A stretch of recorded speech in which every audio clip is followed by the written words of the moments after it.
That secondary jig there that we have played is one Rodney's written himself for the group. It's a Clavin jig. It's from the wee band he's in down in Lisbon.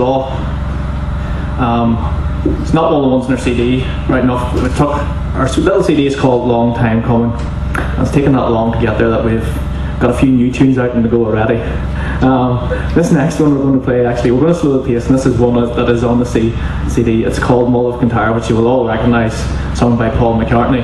But we found a little one tuned by a fella called Bob Whirl, and it's called The Maestro in the Wind. It's a little waltz, and we think the two go great together, so I hope you enjoy this set.